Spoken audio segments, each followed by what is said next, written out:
My name is Vivian. I am 19 years old. I live in Northern California, inside a gated estate with iron fences and security cameras.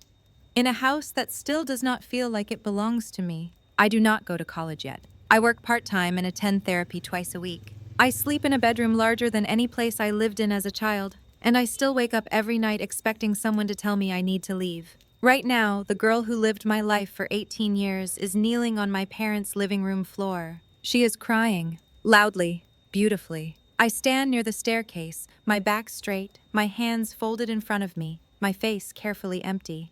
I have learned that stillness is a kind of armor. If I do not move, if I do not speak, people forget to look too closely. The police officer's voice is calm and professional as he explains her rights. His words echo through the open space, bouncing off marble floors and glass walls. The house smells like expensive candles and fresh flowers. My mother lights them when she wants everything to feel normal. Nothing about this moment is normal. My mother grips the edge of the kitchen island so tightly her knuckles have turned white. Her breathing is shallow, uneven. My father stands beside her, shoulders squared, jaw locked, staring at a spot on the wall as if refusing to look directly at what his life has become. My older brother paces back and forth near the windows, rubbing his hands together, whispering to himself like he is trying to wake up from a bad dream. No one is looking at me. That hurts more than I expected. I was born in a county hospital outside Sacramento. At least that was what I believed for most of my life. I do not have baby photos. I do not have a story about my first steps or my first words.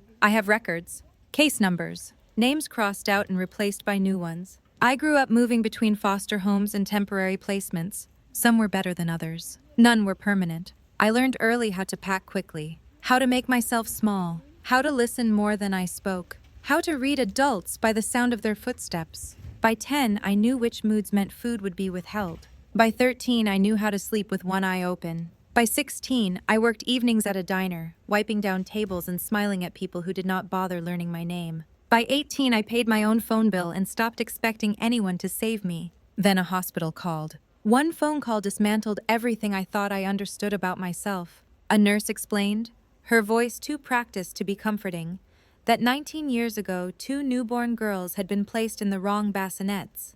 Paperwork had been altered. Records had been falsified.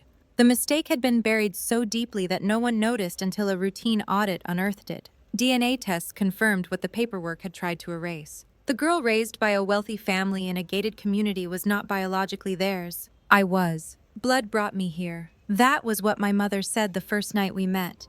Her hands trembling as she reached for my face, her eyes filling with tears she did not seem ready to shed. She repeated it like a prayer, like a justification, like blood alone could stitch 18 lost years back together. 6 months later, blood is not enough to save anyone. The girl on the floor looks up at my parents, her mascara streaked, her hair deliberately undone in a way that still manages to look soft and fragile. She has always known how to cry in a way that draws people in.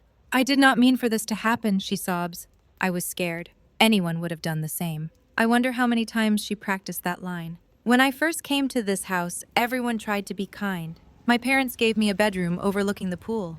They filled my closet with clothes still stiff from the store. They asked careful questions about my childhood, my education, my plans. They spoke to me gently like I might break. But kindness is not the same as belonging. She belonged here. She knew this house the way I knew instability. She knew which cabinet doors creaked, which floorboards to avoid at night. She knew how to lean into my father's arms so he softened. She knew how to slip her hand into my brother's sleeve so naturally that no one questioned it. She knew how to mirror my mother's moods before my mother herself recognized them. She had 18 years of memory protecting her, and she used them to isolate me, slowly and cleanly. She smiled at me in public, called me sister with warmth that fooled everyone but me. She offered to help me adjust, to guide me through school, to explain the rules I was never taught. In private, she planted doubt. She framed concern as kindness. She painted me as unstable, as ungrateful, as someone who did not quite fit. I watched. I remembered. I stopped defending myself. I stopped asking to be chosen. I let the truth collect quietly. Standing here now, listening to the officer finish his explanation, I understand something with terrifying clarity. This moment did not begin today. It began the night I realized that surviving this family required the same instincts that had kept me alive as a child. Silence, patience, endurance. The officer reaches for her arm. She flinches, then turns to my parents one last time. "You cannot do this to me," she cries.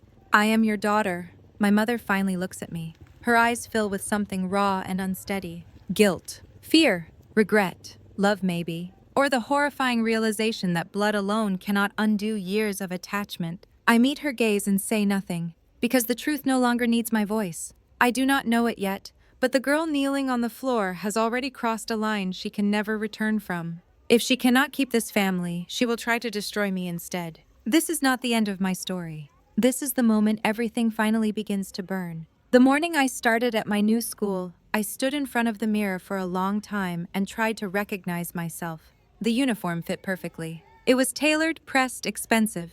My mother had insisted on it. She hovered behind me as I adjusted the collar, her hands twitching as if she wanted to help but did not know how. My hair was clean, my shoes new, my backpack untouched. Anyone looking at me would have seen a girl who belonged exactly where she was. I did not feel that way. Private school had its own kind of silence. It was polite, controlled. People smiled as they assessed you. Their eyes lingered just long enough to calculate your worth before moving on. I felt it the moment I walked through the gates. She was waiting for me. My sister stood near the entrance, surrounded by girls who looked like magazine covers brought to life. Perfect hair, perfect posture, easy laughter. When she saw me, her face lit up.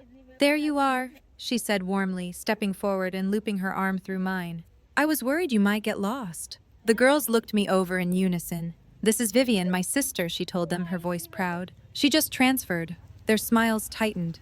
Questions followed. "Where did you go to school before? What sports do you play? What clubs are you joining?" They asked politely, but their eyes flicked to my shoes, my posture, my hesitation. They noticed everything. I answered honestly. I always had. By lunchtime, I understood the hierarchy. Who mattered? Who did not? Who pretended not to care? I sat beside my sister while her friends talked over me, around me, through me. They laughed at jokes I did not understand. They referenced parties I had not been invited to. At one point, one of them leaned closer and said, with a sympathetic tilt of her head, "It must be so hard adjusting after everything." My sister squeezed my hand. "She is doing great," she said. "She just needs time." She said it kindly. She always did. At home, things were quieter. My parents tried to make space for me. My mother asked about my classes. My father asked about my teachers. My brother listened from the kitchen doorway, pretending not to care. I answered carefully. I learned quickly that too much honesty made people uncomfortable. At dinner, my sister dominated the conversation as she always had. Stories from school, inside jokes, plans for the weekend. She never excluded me directly. She simply spoke as if I were not there. When I excused myself early, my mother followed me to the stairs.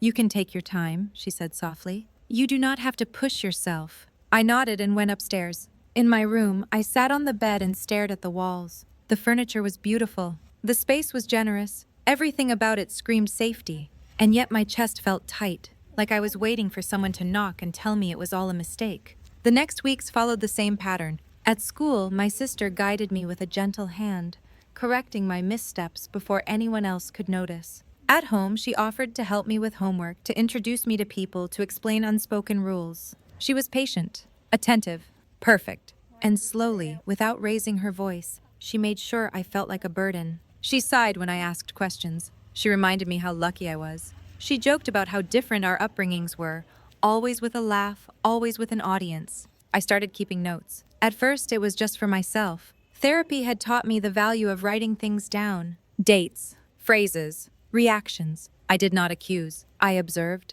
My brother noticed before my parents did. He was quiet by nature. He spent most of his time in his room, headphones on, door closed. When he did speak, people listened because he rarely wasted words. One evening, I was in the kitchen making tea when he came in. "She talks too much," he said suddenly. I froze. "Who?" I asked. He shrugged, opening the fridge. "You know who."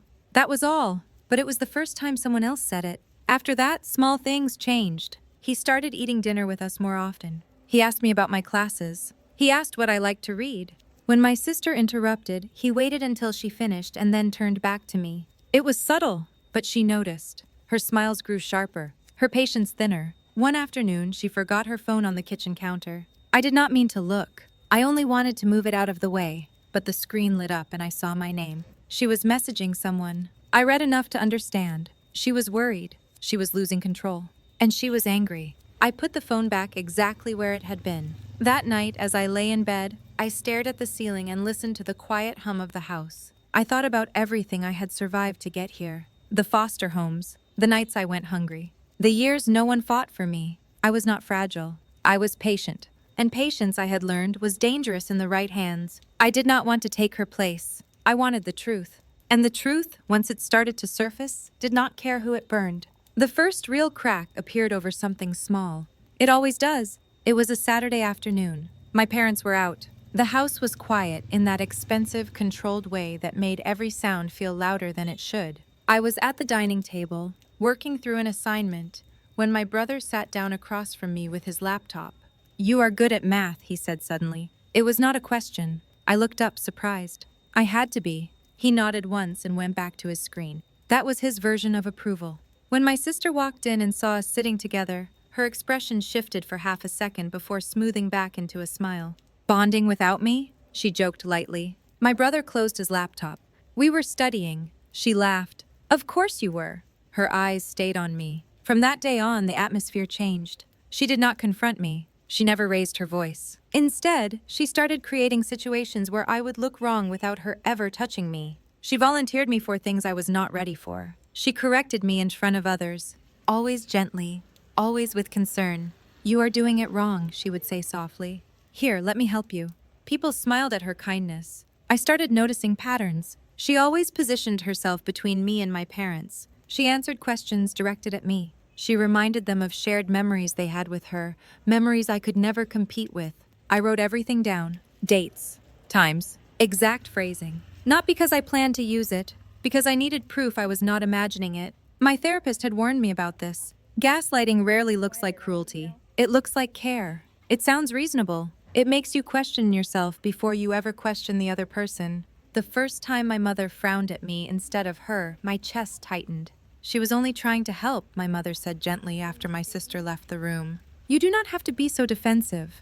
I apologized. Later that night, my sister knocked on my bedroom door. She did not wait for an answer. "I hope you are not upset," she said, closing the door behind her. "I really am trying to make this easier for you." Her voice was calm, almost kind. I met her eyes. "I know." She studied my face, searching for something. Fear, anger, gratitude. She found none. That unsettled her. The messages started appearing more frequently. Not to me. About me. I did not snoop. I did not hack. I simply noticed what she left behind when she was careless. A phone screen lighting up. A notification flashing my name. She complained about me to her friends. About how exhausting I was. How fragile. How unpredictable. How my presence was disrupting everything. One message stood out. "She does not belong here." This was my life first. I copied nothing. I took no pictures. I did not need to. Her behavior escalated when my brother started paying more attention to me. He asked for my help with a project. He invited me to sit with him during family movie night. He defended me once, quietly, when my sister corrected me too sharply. "Let her speak," he said. She smiled through it, but her hands clenched. The night everything shifted, I overheard her on the phone. I was heading downstairs for water when I heard my name. She was in the study, door half closed, her voice low and sharp. "She is not as innocent as she looks," she said. "They feel sorry for her. That is the problem." I paused. "I cannot lose this," she continued. "I gave up everything for this family." Her tone was not desperate. It was furious. I went back upstairs without making a sound. That night, I could not sleep. I lay awake staring at the ceiling, replaying every interaction, every smile, every moment she had positioned herself as the victim and me as the threat. I realized then that this was not about blood. It was about control. She could not share attention. She could not share love. She could not tolerate a reality where she was not the center. And she was willing to do whatever it took to protect that position. The next morning, my phone buzzed with a message from an unknown number. "Be careful," it read. "She is saying things about you." I stared at the screen for a long time. My heart did not race. My hands did not shake. I felt something colder settle in my chest. Clarity. I replied with a single word. "Thank you." From that moment on, I stopped hoping things would resolve themselves. I stopped believing patience alone would save me, because patience without preparation is not strength. It is vulnerability. And she had begun to see me not as a guest, not as a mistake, but as a threat that needed to be removed. I did not know how far she was willing to go, but I was about to find out. The day I disappeared started like any other. That was the most frightening part. School ended early. The sky was clear. the kind of blue that makes everything feel deceptively safe. My sister did not wait for me at the gate that afternoon. She texted me instead. I am not feeling well. Go home without me. I did not question it. I walked alone through the side street behind the campus, headphones off, backpack heavy against my shoulders. I remember thinking that the silence felt wrong. Too clean, too empty. Then a hand covered my mouth. The force came from behind. Strong. Practiced. My body reacted before my mind did. I kicked. I twisted. My nails dug into skin. The grip tightened, cutting off sound, cutting off air. A familiar scent filled my nose. Her perfume. The world tilted. The sidewalk disappeared beneath me. I was dragged backward, shoved into the back of a vehicle. The door slammed shut. Darkness swallowed everything. I woke up with my head pounding. The air was damp and cold. Concrete pressed against my back. My wrists were bound, not painfully, but firmly enough to remind me that struggling would be pointless. My mouth was free. That was intentional. She stood a few feet away, arms crossed, watching me like I was an object she had finally managed to move out of the way. You took too much, she said calmly. Her voice was steady, controlled. I tested my voice. You could have asked me to leave. She laughed softly. You do not understand, Vivian. You do not get to choose. I looked around. A storage room, industrial shelves, no windows, a single bulb flickering overhead. This was my life, she continued. My family, my future. And you walked in and ruined it. I said nothing. She crouched in front of me, her eyes sharp. You think they see you now? They still see me. They always will. I searched her face and saw it clearly then. She was not afraid of losing love. She was afraid of losing power. I am not here to hurt you, she said. Not if you cooperate. My heart beat slowly, evenly. I thought about foster homes, locked doors, adults who smiled while deciding my fate. I had survived worse. Hours passed. Or minutes. Time lost meaning. At some point, she left the room. I listened, counted breaths, measured silence. I twisted my wrists just enough to test the binding. Loose. Not enough to escape. Enough to move when the time came. When she returned, she was angrier. They are asking questions, she said. Your brother is suspicious. You should have stayed quiet. I met her gaze. You should have left me alone. Her face hardened.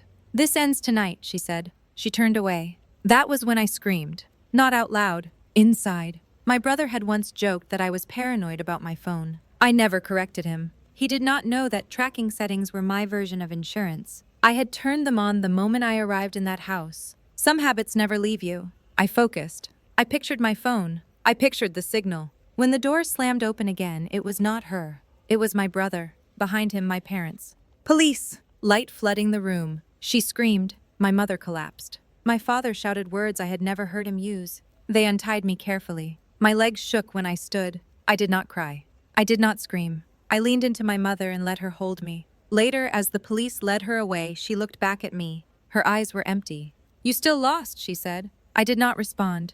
Because this was not the end. It was the moment everything she built began to collapse. They said it was handled quietly. That was the word my father used. Quietly. As if silence could soften what had happened. As if careful phrasing could protect the family name, the business, the illusion of control. The police did their jobs. Lawyers followed. Statements were taken. Evidence was logged. Because she was under 21, because I survived, because the system always prefers clean endings, the charges were negotiated. Attempted unlawful detention. Conspiracy. Psychological coercion. Words that felt thin compared to the reality of concrete floors and locked doors. My parents asked me what I wanted.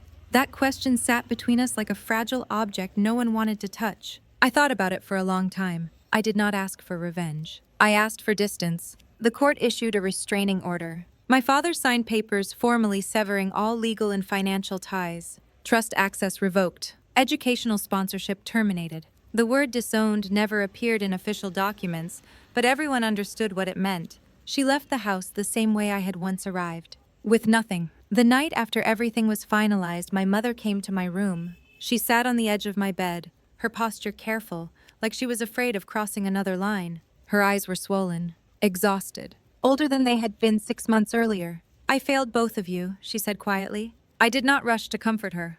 I loved her, she continued. I still do, but I cannot excuse what she did to you. I nodded. Love and accountability do not cancel each other out. That was something I learned long before I met her. My brother took it hardest. He did not speak to anyone for days. When he finally did, it was to me. She chose to hurt you, he said. That is not something I can forget. He did not say her name. I did not ask him to. Life did not snap back into place. It adjusted. Therapy continued. School resumed. The house grew quieter. Some nights I still woke up expecting someone to tell me to leave. Some habits do not disappear just because circumstances change. One afternoon, months later, we ran into her by accident. She looked smaller, thinner, stripped of polish. The confidence that once wrapped around her like armor was gone. When she saw us, her face changed. Fear flickered. Then something bitter. She did not speak to my parents. She looked at me. For a moment, I saw what she might have been if things had been different. If someone had taught her that love was not a limited resource. If she had not been taught that survival meant domination. Then the moment passed. We walked on. That night, my mother asked me if I felt relieved. I considered the question. I feel finished, I said. That was the truth. I did not feel victorious. I did not feel triumphant. I felt clear. Blood brought me back to this family. Truth decided who stayed. I no longer tried to earn space. I no longer apologized for existing. I stopped shrinking to make others comfortable. The house still felt unfamiliar sometimes, but it no longer felt hostile. And for the first time in my life, that was enough. People often ask me if I would forgive her. They want a neat answer, a moral lesson they can digest easily. I tell them this instead. Forgiveness is not a performance. It is not something you owe someone who chose to hurt you. It is something you decide when it no longer costs you peace. I am not there yet, and I am not ashamed of that.